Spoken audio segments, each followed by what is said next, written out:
Hello and welcome to Negotiating Ideas, a podcast about liberty, democracy, and pluralism in Afghanistan and around the world. I'm your host, Omar Sadr, Senior Research Scholar at the University of Pittsburgh. As in the previous episode, this episode centers around the certain normative and ethical dilemmas emerging from the conflict in the Middle East. Since October the 7th and the beginning of war in Israel and Palestine, a number of issues has come up to the forefront of public and political debate, or at least I can say there has been a normative debate on limits of three things: limits and merits of freedom of speech, particularly in academia and campuses in the United States, how we understand anti-Semitism, and finally, the divergence of views with respect to Israel-Palestine conflict. Some of these issues has been hotly debated to the extent that at least three prominent university presidents were grilled in a congressional committee in the United States Senate. I have a guest today who is a political scientist and a prominent expert on Afghanistan, Professor Barnett Rubin. He is a non-resident senior fellow at Quincy Institute Responsible Statecraft and at New York University Center on International Cooperation, where he was a senior fellow and director of Afghanistan Regional Program. So Barney, I'm glad to have you here on the podcast. Very welcome. Well, thank you very much, Omar. It's good to see you, catch up with you. Let me It's the first time I've seen you since you left Afghanistan, I believe. Yeah. Let me ask you the first question from the article that you wrote on Responsible Statecraft, where you say, if I quote, "Views on the Israel and Palestine conflict are polarized worldwide between those who have experienced the past few centuries as an East-West conflict and those who have experienced it as a North-South conflict." I think this is the crux of your argument. So tell us, what do you mean by that? So by that, you really say that you situate the conflict within a very broader context rather than the region. It has a political dimension, but also it has an ideological dimension. How do you bring all this set of very complex dimensions of the conflict together in this article? First of all, I wrote that article in the immediate aftermath of Hamas's attack on Israel and massacre of about 1,200 people, and before Israel had started its offensive in reprisal. Since that time, of course, since I wrote that article, Israel has killed approximately 20,000 people in Gaza, wounded about 50,000. There are reliable reports that at the highest level of the Israeli government, they're discussing expelling the entire population of Gaza to Egypt. And the result of this is, I think that the political situation globally about this conflict is no longer exactly as I put it in that article. That is, it is less polarized, because if you look at the recent UN General Assembly resolution calling for supporting the self-determination of the Palestinian people, there were only 4 countries that voted against it: the United States, Israel, and 2 tiny South Pacific islands. So that has changed. However, let's go back a little bit and see, today, before we turned on the camera, we were discussing the situation in the world today, that besides Afghanistan, Ukraine, Israel, Palestine. What is interesting, and not that many people have remarked on, is that there is a very close link between the conflict in Ukraine and the establishment of the State of Israel. The president of Ukraine is Jewish. Yeah. At one time, what is today Ukraine was 10%, 20% Jewish population. Those people were wiped out by the Nazis. Many of the leaders of the Zionist movement and of Israel came from Ukraine, as well as neighboring Poland and so on. Of course, later they were joined by all the Jews from the Arab world, as well as from Iran and so on. So looking back on that history, people who come out of that history look on it, what is going on in Israel in that context. Coming out of the situation of the Jews in Europe, their persecution, their attempts to find a solution, the feeling that they couldn't rely on anyone else, and their eventual success in founding their own state in Palestine, which they considered to be their historic homeland. Now, on the other side, and of course, Palestine is not just the historic homeland of the Jewish people from thousands of years ago. It's actually a real place, where people have been living all those thousands of years, and a lot of things have happened in those thousands of years since the Roman Empire exiled the Jewish people from there. Of course, now most of the population, when the Zionists started their movement to establish a state in Palestine, most of the population was 96% Arab. At that time, it was part of the Ottoman Empire. Now, the Zionists never would have succeeded in building a state there if the Ottoman Empire still existed. Now, why doesn't the Ottoman Empire still exist? Because it was destroyed by Great Britain as part of World War I. And as part of that, of course, then afterward, Britain, France, and other Western powers redrew the map of the Middle East, and they turned it from an Islamic empire headed by a sultan who was also the caliph, Amir al-Mu'minin, of Sunni Muslims anyway, into a set of very weak nation states of weak legitimacy. Obviously, Egypt is a strong nation state. It has a history going back 5,000 years and so on. But many of the other countries, while they do have long-time histories, their histories do not coincide in any way with their current borders and populations. And that was the context. The British conquest or defeat and dismemberment of the Ottoman Empire was the context in which the British government agreed to support the creation of what they called a national home for the Jewish people, which meant that once Palestine came under the British mandate, which was just a new form of colonialism, supervised by the League of Nations, it was actually supporting the immigration of Jews. Now, of course, the Zionists and the British later came into conflict quite a bit because the rapid immigration of Jews, especially after the rise of power of Hitler, and the creation of a huge wave of Jewish refugees trying to find some place to go at a time when they were not permitted into the United States or in Britain, many other places where anti-Semitism was quite strong, if not in the same way as in Germany. That created more conflict with the local people who, of course, whatever their views about Jews, they didn't think that these foreigners should build a state in the land where they were living without consulting them. So in that respect, what Zionism, which appeared to Jews coming from Europe and to Westerners whose historic perspective is centered on Europe, World War II, Cold War, and so on, what appeared to them as a liberation movement appeared to the Palestinians and to the rest of the colonial world as a colonial movement. There is a good distinction in your article, which is not published, and it will be published very soon.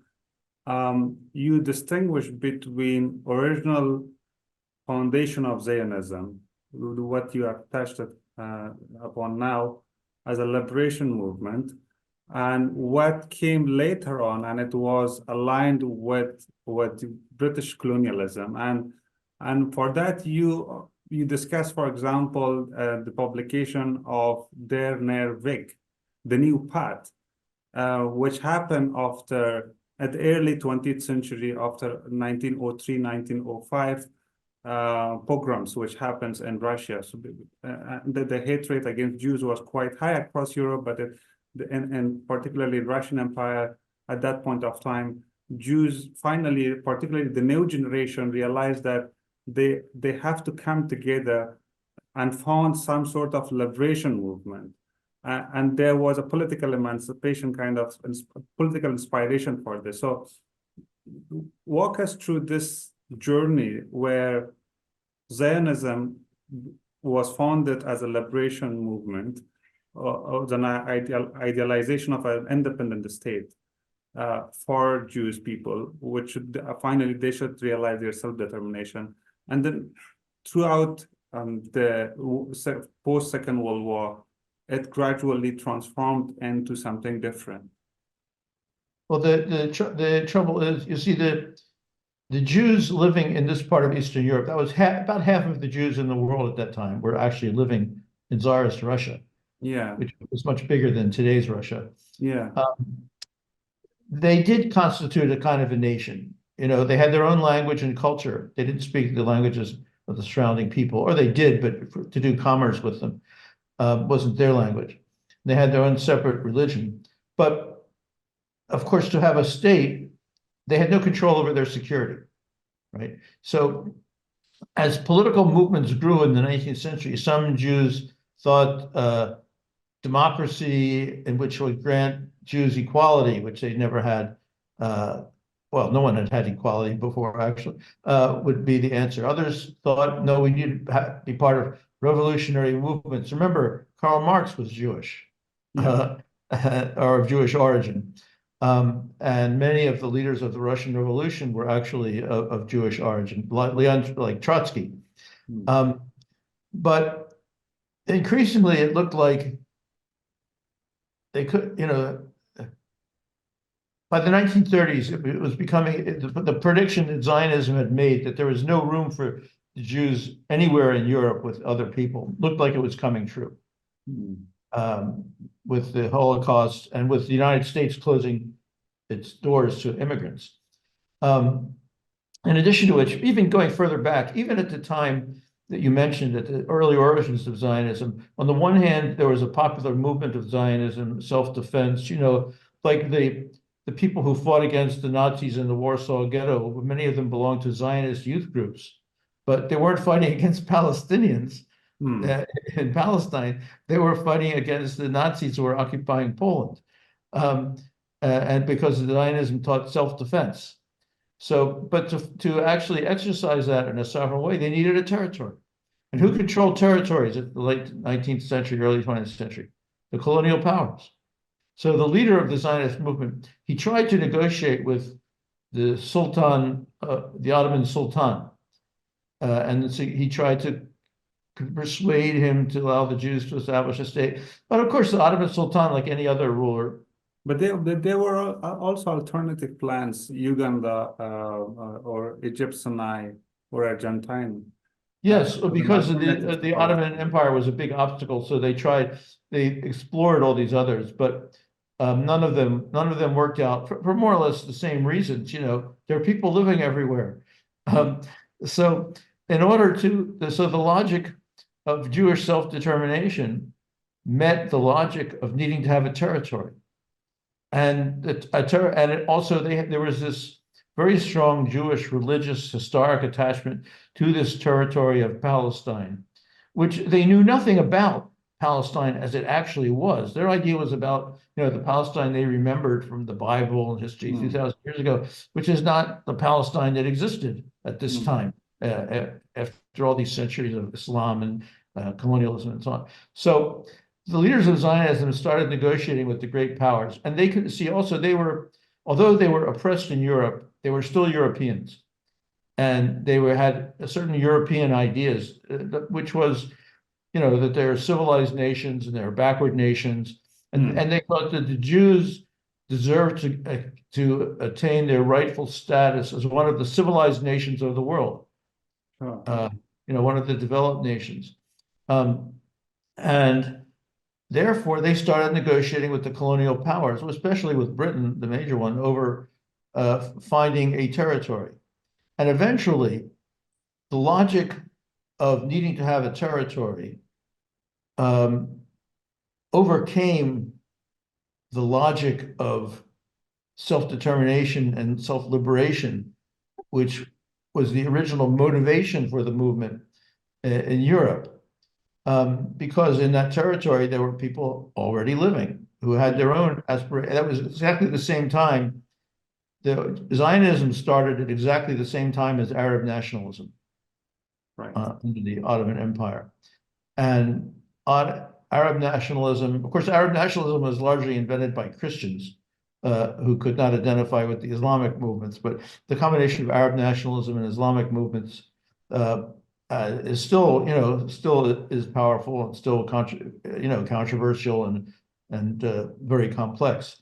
But so Israel, so the Zionist movement succeeded in becoming State of Israel through the support that it had from Great Britain and then from the United States, and to some extent from France, so that it became, and it's saw itself, and it's still talking about itself as an extension of the West.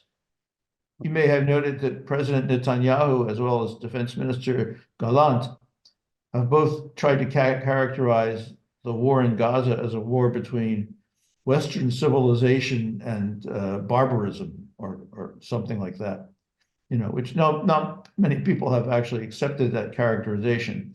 But that is partly a result of the history of the movement. Definitely, there is continuous attempt to characterize the conflict and a kind of dualistic nature between evil and good, between civilized and uncivilized. And we can come to that, but you have also touched upon so many other issues that emergence of Arab nationalism and was parallel to emergence of Zionism in the region. And many scholars also argue how Arab nationalism, even the very first secular origin of it, had also seeds of anti-Semitism. In your paper, in your article, you quote Najib Zohri, who has been one of the prominent Lebanese Christian Arab nationalists. But apart from Najib Zohri that you have quoted, which is, I think, I don't know to what extent his ideas traveled across Arab regions, given the fact that he wrote his thesis and his book in a language that most of the Arabs were not speaking. It was not originally written in Arabic, but also he was not from mainstream. It was written in French. He wrote in French. Yes, it was in French. And then he was also a Christian. But many others also argue that the ideas that Najib proposed was not much intelligibly taught, and it was not transferable to a large extent understandable for the common people of Arab in that region. But there were other Arab nationalists at that point of time who really shifted the atmosphere of Arab nationalism at that point. And one is Salama Musa, and the other one is the Yemeni writer, Sateh Hasri. So how do you see transformation of anti-Semitism from an European ideology, which was quite strong there in Europe rather than in Middle East, or transferring it to the Middle East, where a number of Arab secular, not Islamists, back then Islamists were not prominent in Arab region, who somehow internalized and tried to found Arab nationalism on one of these key pillars. Do you consider anti-Semitism as one of the pillars of early Arab nationalists? No, I don't, but I'll tell you, here's the connection. See, as we've been discussing, early Arab nationalist ideologues were largely Christian. And as you mentioned, some of them, like Najib Zohri, they wrote in French. There was a big anti-Semitic incident in Damascus in the 1830s, where the Jews of Damascus were accused of using the blood of a Christian child for their religious rituals. But it came from the Christians in Damascus, not from the Muslims. See, and there is a very important Palestinian leader named Yusuf Dia or Yusuf Zia al-Khalidi, who is the great granduncle of Rashid Khalidi, the historian, who wrote a letter to Theodor Herzl, the leader of Zionism, warning him about all the things that have happened since then if he went ahead with his plan for a Jewish state. And one of the things he mentioned is that there are among the Arabs, there are fanatical Christians who are against the Jews. You see, so I think anti-Semitism among the Arabs, or anti-Jewish feeling, of course, there were always religious friction among different religious communities and so on, which went up and down over the centuries in different locations and so on. But as an organized ideology, it was part of the Westernization of Arabs, yeah. As was nationalism. You see, and it's not a coincidence that this first tract of Arab nationalism, which was also anti-Semitic actually, was written in French. Now, after the establishment of the State of Israel, it became different because I would define anti-Semitism as some kind of prejudice against or hatred of Jews based on nothing, but so resentment of, hatred of Jews and so on became much more widespread in the Muslim world and in the Arab world after the establishment of Israel. Yeah. And expulsion of 700,000 Arabs from the territory of Israel and the emergence of and the Jewish state going to war against many of the new Arab countries. So sometimes, so that feeling that opposition to Zionism, of course, sometimes in the way average people think, or simple people, or the way politicians think, they don't make a distinction between someone's ideology and their ethnicity. Mm-hmm. Certainly, you are familiar with this in Afghanistan. Yeah, it's extremely common. If they're against the ideology of a certain political party, they blame it on the ethnicity of the people who are leading that political party. Yeah. So, similarly, so it became, but it was based on something. In other words, you could say, what did the Jews do to the Germans? They did nothing to the Germans except make them richer, more cultured, and have better scientific research. But what did the Jews do to the Arabs? Well, they actually expelled, as an organized, not the Jews, but an organized Jewish political force, established a state on Arab territory and expelled hundreds of thousands. So there's a basis for this hostility, which some people elaborated into something beyond just that political conflict. Yeah, but you give a definition of anti-Semitism as a simple hatred and prejudice against Jews. I recall reading Basim Tibi, who is a well-known Arab political scientist, and he uses Anna Arendt's definition of anti-Semitism, in which she distinguishes between Judophobia, which is, as you mentioned, sprinkles of it might exist in every community or religious group against the Jews. But most importantly, what we should understand is anti-Semitism is something beyond Judophobia, which is, for Hannah Arendt, it's a genocidal ideology that you accuse Jews for certain form of conspiracy that you may have, or as you said, hatred based on nothing. I want to have your opinion on how can we understand between Judophobia and anti-Semitism on one hand, but on the other hand, also something which is quite controversial. Do we have to distinguish between anti-Zionism and anti-Semitism? These two are two different things, and how can we really think about these two different phenomenons or concepts correctly?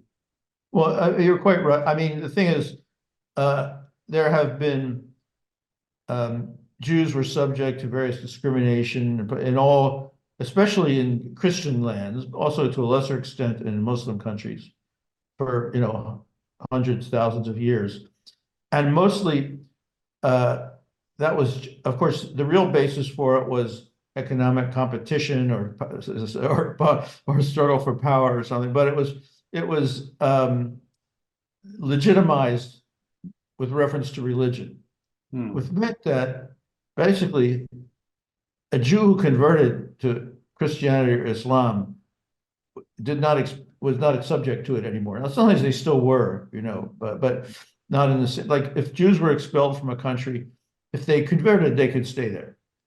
Sometimes they were still persecuted. I won't go into the details here, but as part of the secularization of Europe, see again, the modernization, secularization of Europe, this religious basis, Judophobia, was developed into scientific race theory, Yeah. which was also connected to colonialism, because it was not just aimed at Jews, it was part of a whole ideological system, which also justified the slavery of the enslavement of Africans, the inferiority of other races. It claimed that human beings were divided into different races. But according to the anti-Semitism, the Jews were not white or European. They were a unique race with this evil essence that was trying to take over the world. Now, of course, elements of this conspiracy theory, you do hear, for instance, some statements by the Muslim Brotherhood echo some of this. Yes. Again, I would say that's part of the Westernization of the Muslim world, because after all, the Muslim Brotherhood is something that was developed in the 20th century in reaction to modern politics in Egypt. It's not the time of Prophet Muhammad. Also, of course, much of the Muslim world was engaged in an anti-colonial struggle against Britain and France, who were fighting against Germany. So naturally, the people who were fighting against Britain and France gravitated to Germany, and they might have absorbed some of Germany's ideology. But there is no sign of a really deep ideological basis for anti-Semitism in the Muslim world. It's an outgrowth of religious conflict over years and the current political conflict, which is then elaborated by some people by this very virulent, using this virulent ideology imported from Europe.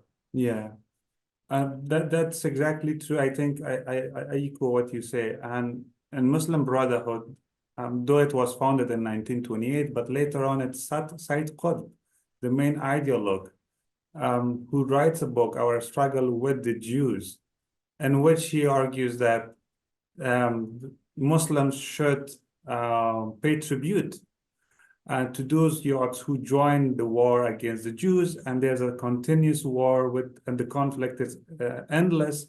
And this is he coins the term conflict of minds, Jang Afkar, what is translated in Farsi and Arabic, that because Jews back then, when he wrote the book, didn't have a state and the army, he said Jews, of course, don't have the army to fight the Muslims, but they fight with the ideas and ideologies, and hence the Muslims should be prepared to counter this.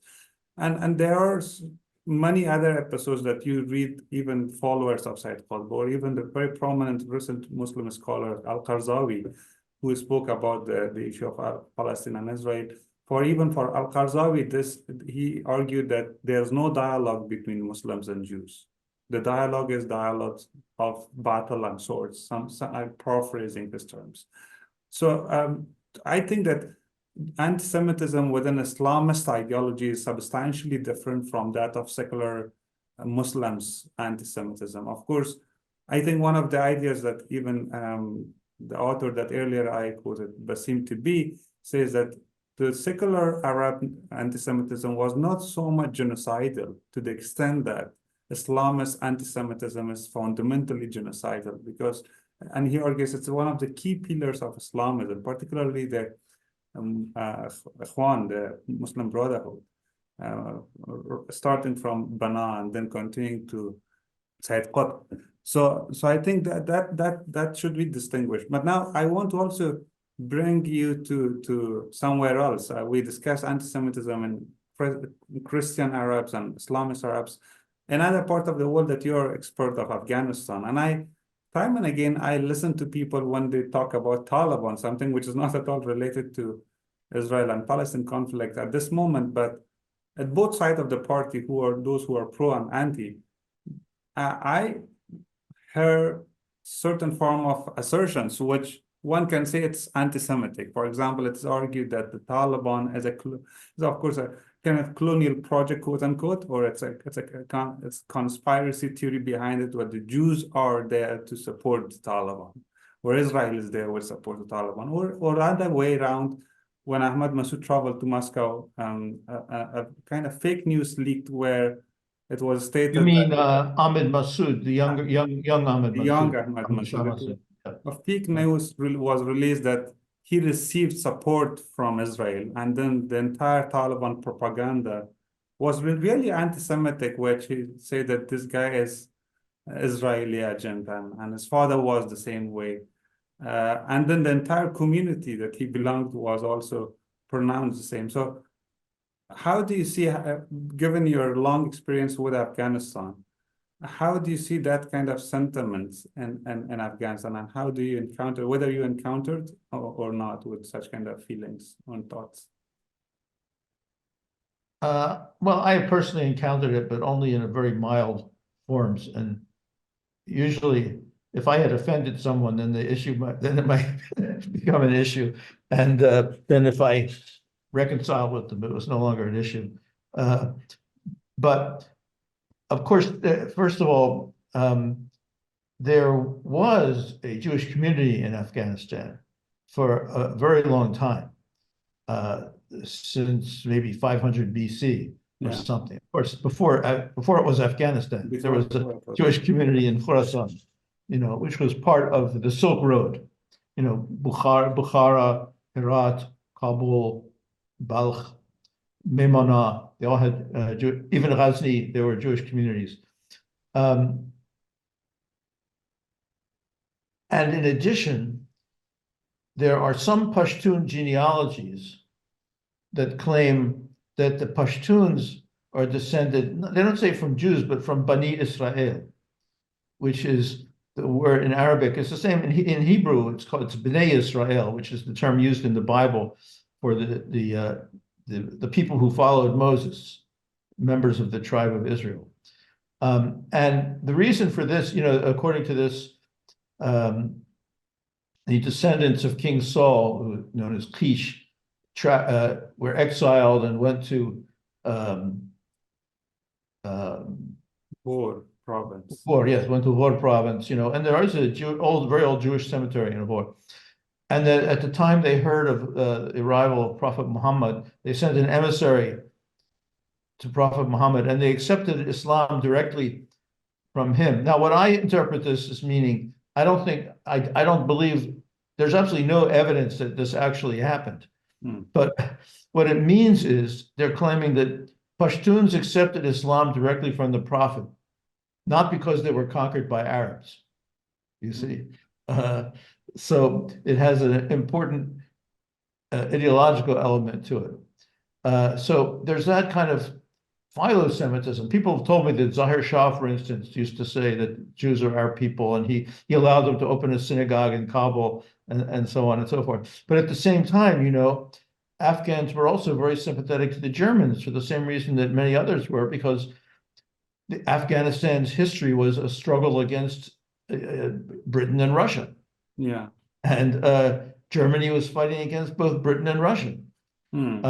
So that led to some pro-German feelings, which also led to some spread of some Nazi ideology there. And then, of course, as the Muslim Brotherhood ideology grew, that was also imported into Afghanistan. Now, what I see now is it's there, but it's not very deeply rooted on any side. Like you see, the examples you cited are people use it. They try to use it against their enemies. So if you're against the Taliban, you try to say that Israel is behind the Taliban. If you are against Massoud, you say that Israel is behind Massoud. I don't know if anyone really believes these things, or they don't teach these things in schools. It's pure political propaganda.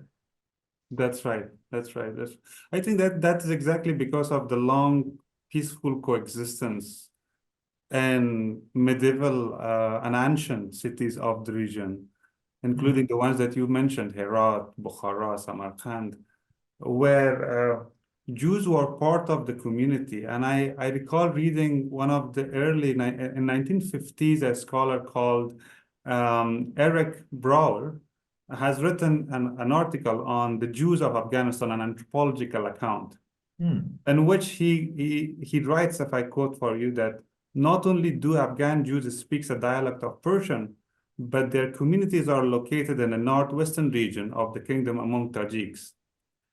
And he goes on to distinguish Jews of Samarkand, Bukhara, Herat, north of Afghanistan from the rest of the Jews as like there is a quote unquote identity also in our region, which is called Persian Jews. I heard from some Jews in America, which they are not comfortable with the term Persian Jews or Tajik Jews, because Jews are Jews. It's considered, though it's not race, you have written on it, but it's considered a distinct group of communities, which is not at all American, or it's not. I'll tell you one community that has a very distinct existence is the Bukharai Jews. Bukharai Jews, which are predominantly Persian speakers, I suppose. Yes. Now, the Bukharai Jews, it doesn't mean Jews only from Bukhara. Yeah. It means the Jews from the old emirate of Bukhara, Right. which was like all of Khorasan. Yeah. And so that kind of peaceful coexistence which existed in the region, where people shared happiness, weddings together, and other kind of communal ceremonies, that does not allow people to become anti-Semitic or teach their kids or write in terms of history and other things against a sort of hatred against Jews. Anyway, but let's talk about the last thing that I might also be interested to speak with you is about how can we understand some of the other controversial concepts, probably in American political debates about who are settler colonialists and who are indigenous. And you have touched upon this in your article which is unpublished, which will be soon published, History, Rights and Wrongs about the Jews. And you said, yes, both Jews were, they were at some point immigrants, but at some other point also they turned to become settler colonialists. So how do we understand? History is, of course, complicated, complex, and we should avoid such kind of binary depiction of any kind of community or people.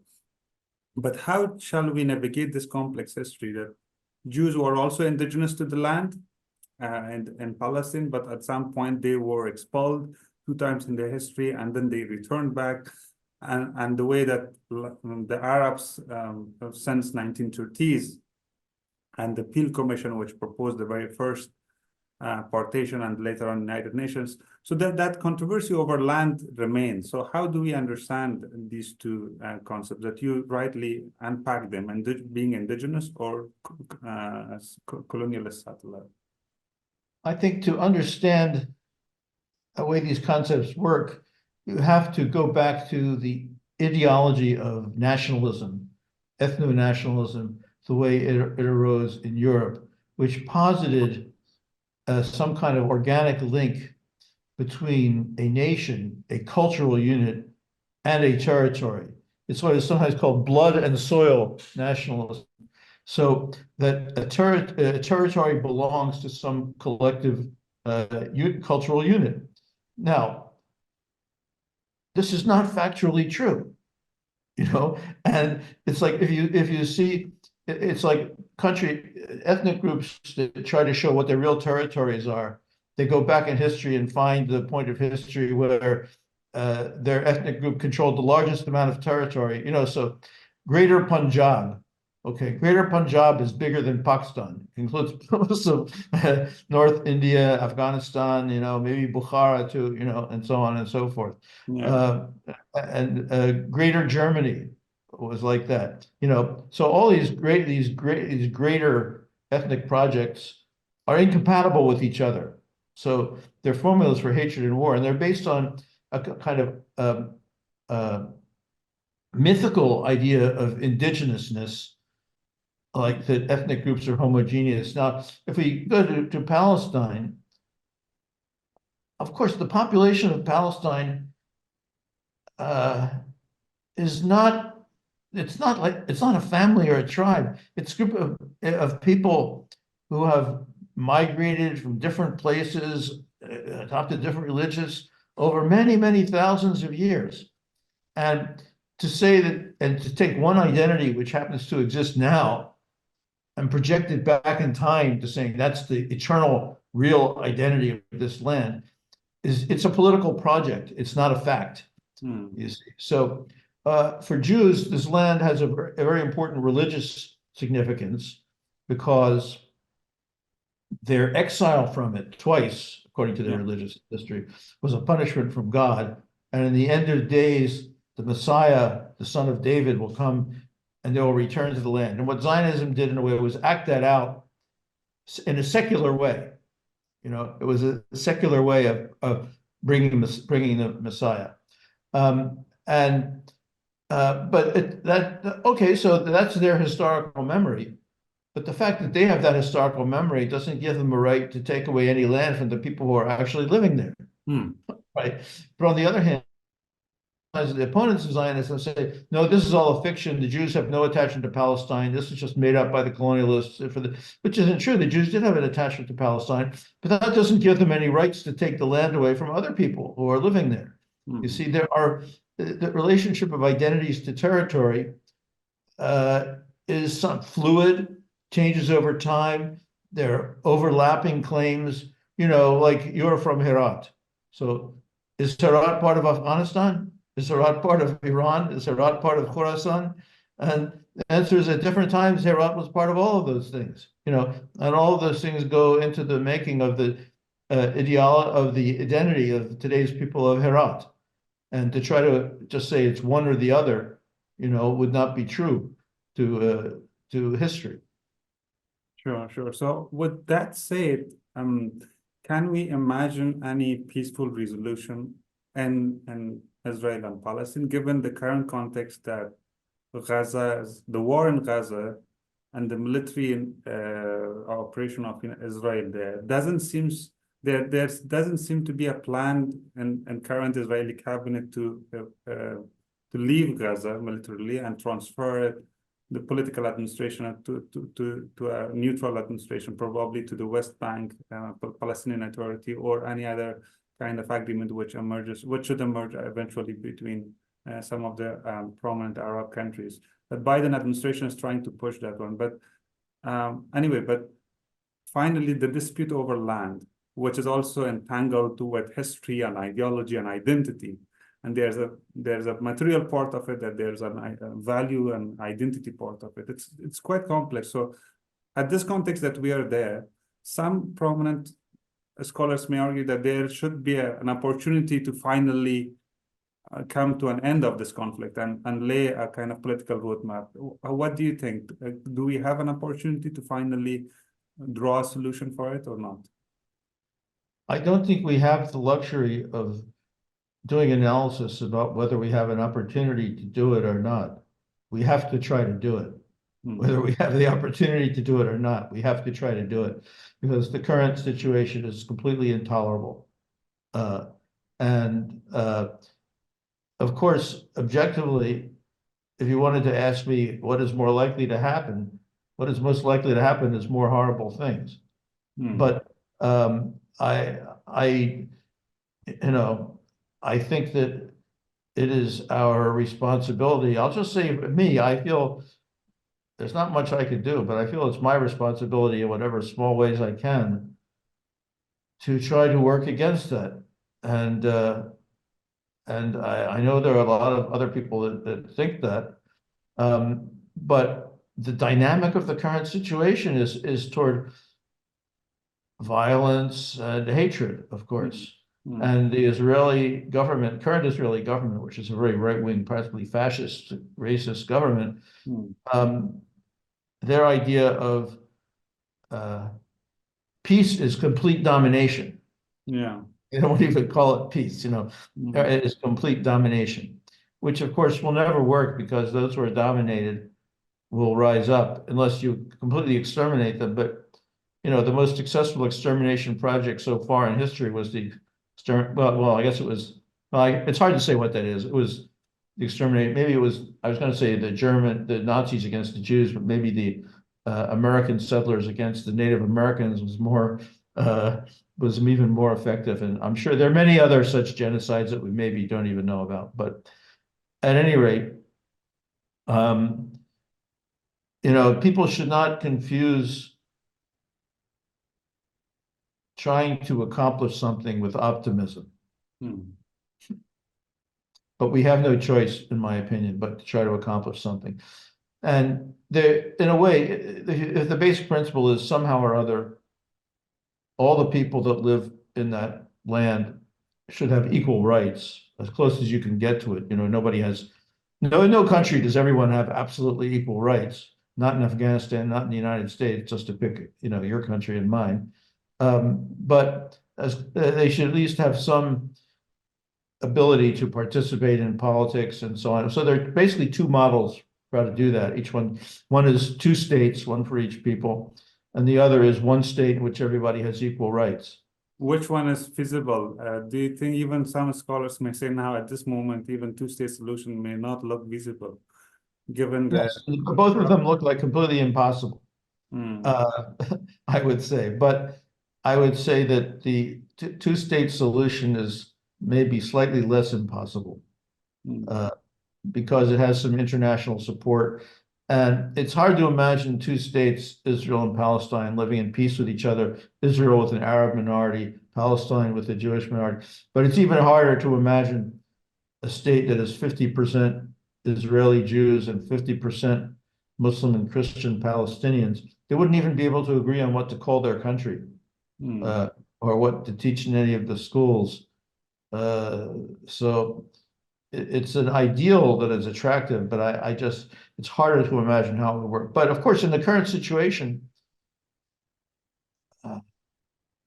it will take, decades and decades, and it will take strong intervention by the United States and other great powers. And the condition of let's remember the condition the United States is in. The United States is in terrible condition. And it's very politically divided, and now the Democratic Party is very politically divided as a result of this war in Gaza. So I don't see much leadership coming out of the United States. So I have to be both pessimistic and hopeful at the same time. It's a difficult combination, but I got used to it from working on Afghanistan for many years. That is understandable. And there are more to talk, of course, and I continue this conversation with you, Barney, but I have to end it here. Truly grateful to your time and interest in this episode. It was a pleasure talking to you. Thank you very much, Omar, and thanks you very much for thinking of reaching out to me, and let's continue this in the future. Sure, of course. And finally, I would like to also thank our listeners. I hope you enjoyed listening to Dr. Barnett Rubin. Please subscribe to the podcast and make sure to share it with your friends on social media. Looking forward to talking to you and connecting to you in the next episode.